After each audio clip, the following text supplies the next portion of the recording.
Bu böyle kümesden böyle bir 4 takım, yani 2 takım kısaslı Arap yavru indirdim. Yakalayan abi kardeşlerim gene uçurabilsinler diye. Arap yavrulardan 4 tane kendi kuşlarımızdan indirdik. Bu diğer yavrular da çok sevdiğimiz bir amcamızın kuşlarıdır. Kim yakalarsa gönül rahatlığıyla uçursun, hele Allah ısrar etsin. Hadi gel tekine bıraksana yanına. Maşallah şu yeri kapat.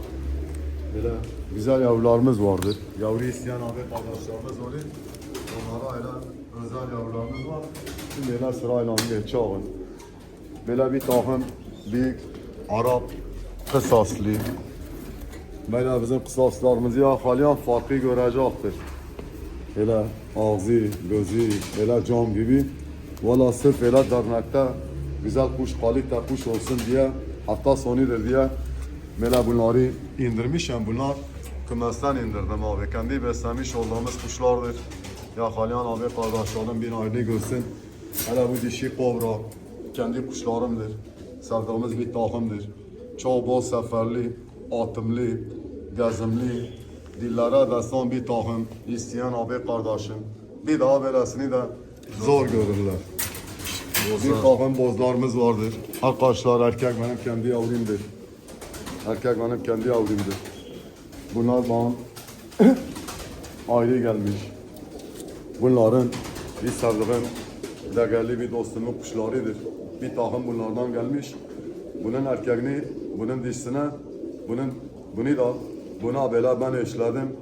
Böyle güzel bir takım olsun, kanlarıyla ağırlaşmasın. Çok güzel bir takım böyle şeritli boz getirdim abi kardeşlerime. Böyle gönül rahatlığıyla yakalayıp besleyebilecekleri çok uzun metrajlı kuşlardır. Özel tavsiyemdir. Yine öyle bir takım öyle göğümüz. Fıstık gibi bir takımdır. Bunlar böyle çok bol taklalı kuşlardır. Dün yayında da göstermişim bunları.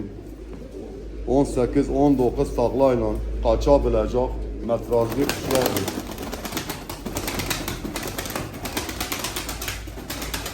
Özel, kalite, sever abi kardeşlerim varsa böyle harbi dünyası bugün bizim bu mezatımızı izlesin. Böyle yine yumurta bir tane kasadadır. Böyle ağızları gözleri böyle cam gibidir. Göstermiştim. Dün gün yavrularımdan da sahiplendirmiştim. Bunları ben ayırtmıştım. Bugün özel bir takımdır. Kim yakalarsa böyle çok bol taklalı ve aynı zamanda da böyle uzun metrajlı bir takım. Böyle bunlar bol seferli 30-40 sefer atlayabilen kuşlardır beyler. 30-40 sefer atlayabilen kuşlardır. Bazı yavruları aralarında 13-14 kuyruk olanlar vardır. Böyle metrajları çok uzun değil. 20-25 metre. Bazı kardeşleri uzun oynarlar. Uzun oynayanların seferleri azdır. Ama 20-25 metre oynayanlar vallahi 35-40 sefer atlayabilecek kapasitede çok ender bulunan kuşlardır. Böyle üç takım da böyle onlardan vardır. Eski soy orijinal Çok oyun eski kuşlar. soy tarihi eser kuşlarımız var.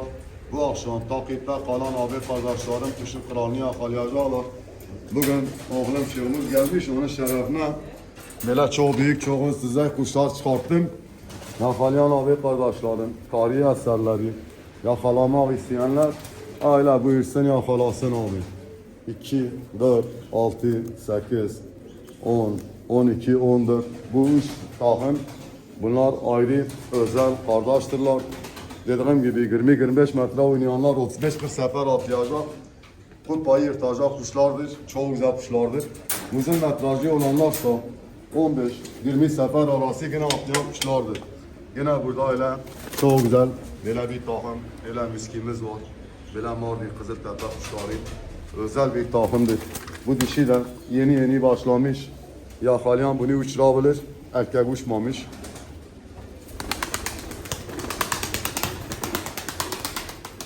Yakalayan uçurabilir, devamlı getirebilir. Kuşlarımız böyle kaliteli birinci sınıf kuşlarımız var. Dediğim gibi akşam bu takımı ben sahiplendirdim. Bunlar ile 40-50 metre sağlam, seferli metrajlı kuşlardır. Metrajları çok uzundur. Bunların baş sayısı azdır. Kimi gün 10 tane yapar, kimi gün 8 tane yapar, kimi gün 15 tane yapar. Adam soruyor kaç tane yapıyor? Valla abi makina değil. 15 ile 8 arası çalışan yekalıklarında, gençliklerinde çok atlayan, çok deli gibi gelen kuşlardır.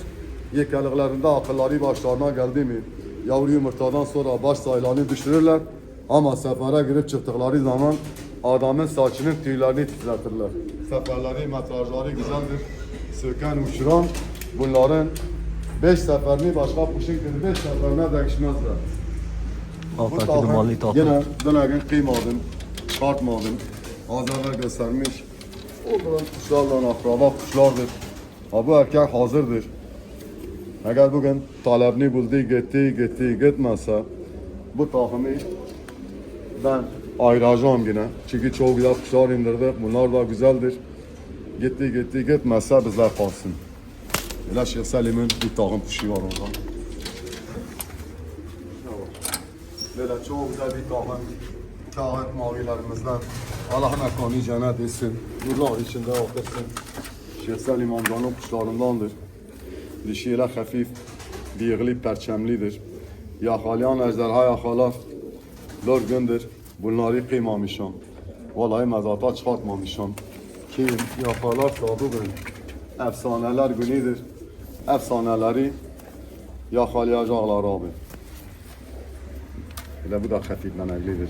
Çok güzel bir takımdır. Yakalayan abi kardeşlerim. Hele ömürlü besiye bile ağları kuşlarımız mevcuttur. Şimdi saatimiz gecikmiş. Daha da kuşumuz var abi. Kuşlarımız vardır, takipte falan. Bugün çok güzel kuşlar yakalayacaklar. Bunlar da kısadan bir paylaşımımız olsun ki Akşama mezatın olduğu belli olsun abi. Akşam görüşmek dileğiyle. Allah'a emanet olun, selametle kalın. Böyle çok güzel kümesten kuşlar indirdik. Bu cumartesiye özel. Hani gerçekten silinmeyecek kuşlar. Ama indirdik. Artık yapacak bir şey yok. Sağ olun, var olun, Allah'a emanet olun. Bu yavrularımızdan, kısaslı yavrularımızdan, beyaz kepezli yavrularımızdan, bu miski yavrularımızdan uçurucu abi kardeşlerimiz varsa kendilerine uçururlarsa güzel sonuçlar, güzel keyifler alırlar. Sağ olun, var olun, Allah'a emanet olun abi.